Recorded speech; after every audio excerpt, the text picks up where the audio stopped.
You're in labor, it's 50,000 BC. There's no hospital, no epidural, no doctor with a reassuring voice telling you to breathe through it. There's a fire, a handful of women kneeling beside you, and a process that is, by almost any biological measure, one of the most dangerous things the human body has ever been asked to do. And here's the part that should genuinely stop you cold. It didn't have to be this hard. Every other primate on this planet gives birth with far less difficulty, far less pain, and far less risk of death. Chimpanzees do it alone, in the dark, without help, and most of the time it's fine. So what happened to us?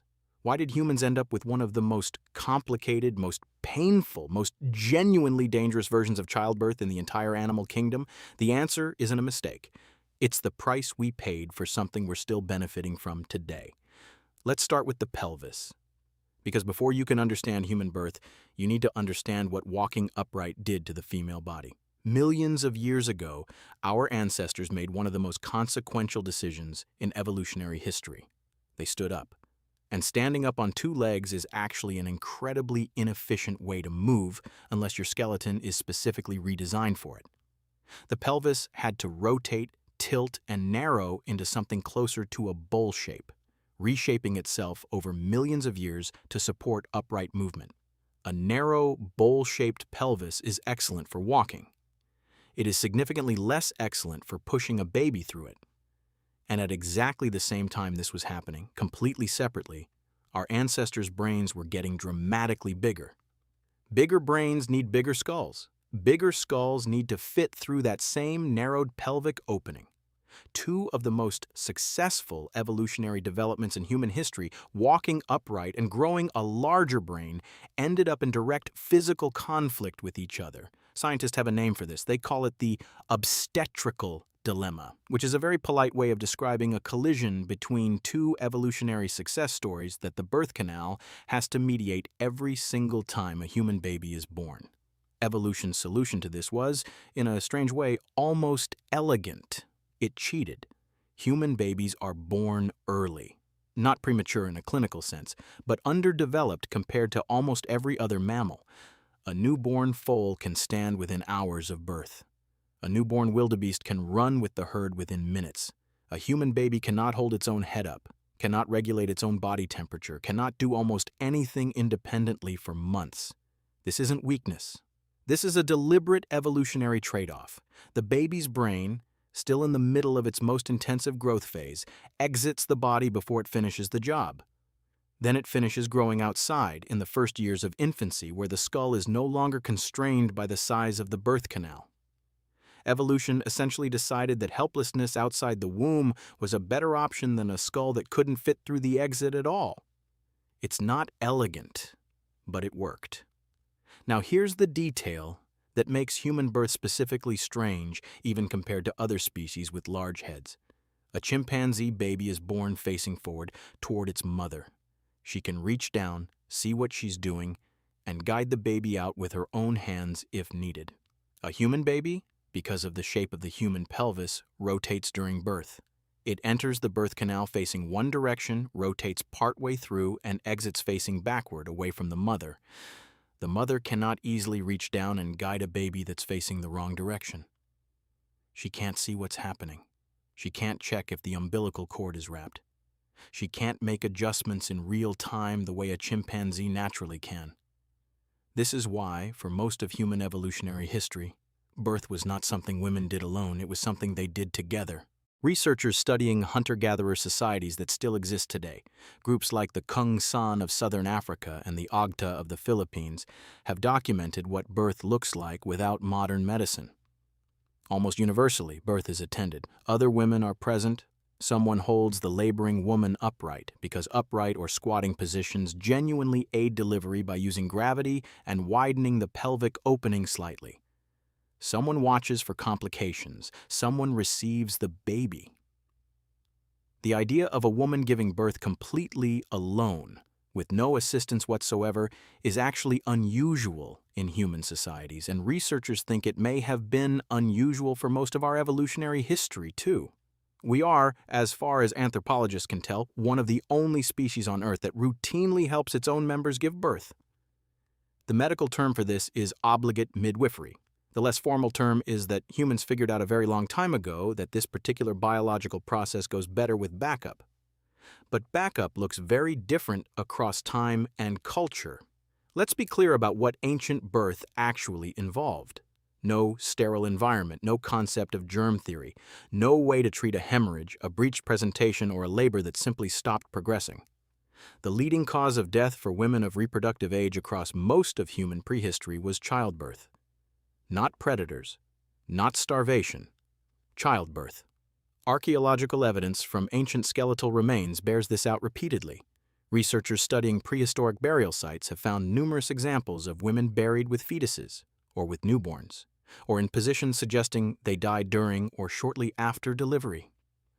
One of the most haunting examples comes from a burial site in Israel dating back roughly 12,000 years, where a young woman was found buried alongside a newborn infant, both clearly having died during or immediately after the birth. It's a moment of loss preserved in stone for 12 millennia. What ancient humans did have, however, was accumulated practical knowledge. Knowledge passed orally from older women to younger ones, generation after generation, refined over thousands of years of direct experience. They knew which positions helped. They knew which plants might speed labor or ease pain. Ergot, a fungus that grows on rye and contains compounds chemically related to modern labor-inducing drugs, has been found at ancient sites across Europe. Blue cohosh, a plant used by various Native American groups to stimulate contractions, was used for exactly this purpose for centuries before any European physician understood why it worked. Ancient Egyptians had written medical documents describing procedures and preparations for difficult births, including manual techniques for repositioning a baby that wasn't descending correctly. Ancient Greek physicians wrote detailed instructions for managing complicated deliveries. In ancient India, Ayurvedic texts describe specific massage techniques and herbal preparations for labor support. None of these people had the vocabulary of modern obstetrics, but they understood through hard-won observational experience that certain things helped and certain things didn't. And they wrote it down or passed it on or did both. Here's something that almost nobody talks about when they discuss ancient childbirth, and it reframes the entire picture. The women who survived were selected for. This sounds brutal, but it's just evolutionary reality. For hundreds of thousands of years, the women who gave birth successfully were the women who passed on their genes. Pelvic shapes that were slightly better suited to delivering large-brained babies. Physiological responses that were slightly more effective, pain tolerance, endurance, the specific anatomy of the pelvic floor, all of these were being quietly selected for, generation after generation, by the simple fact of survival. The human female body today is not the same body that first stood upright on the savannah. It has been shaped over an almost incomprehensible span of time by the specific and unforgiving pressures of this exact problem. Every woman alive is the descendant of an unbroken line of women who made it through. That's not a small thing. The modern world changed this equation in ways that are genuinely difficult to overstate. The introduction of antiseptic technique in the late 19th century, the development of blood transfusions, the invention of cesarean section as a procedure with meaningful survival rates, the arrival of antibiotics and synthetic oxytocin and epidural anesthesia. Each of these individually would have been miraculous by any standard in human history. Together, they transformed childbirth from one of the most lethal regular experiences in a woman's life into something with a survival rate so high that its complications now make headlines precisely because they're unexpected. In the United States in 1900, the maternal mortality rate was roughly 600 to 900 deaths per 100,000 live births. Today, in high-income countries, that number sits closer to 10. That is not a small improvement. That is one of the most dramatic reductions in mortality that medicine has ever achieved, accomplished in about a century. But strip all of that away, go back to the fire, and the women kneeling in the dark. What you find isn't helplessness. What you find is an extraordinarily sophisticated system of mutual support, accumulated knowledge, practical intervention, and biological adaptation, all working together to solve a problem that evolution created and then spent millions of years trying to fix. The obstetrical dilemma isn't a flaw. It's the cost of everything that came after it. The language you're hearing right now, the ability to imagine a future, to plan, to build, to wonder about your own past. All of it runs on a brain that was too large to be born conveniently. And every human who has ever lived got here the same way, through a process that was never easy, never safe, and never done alone.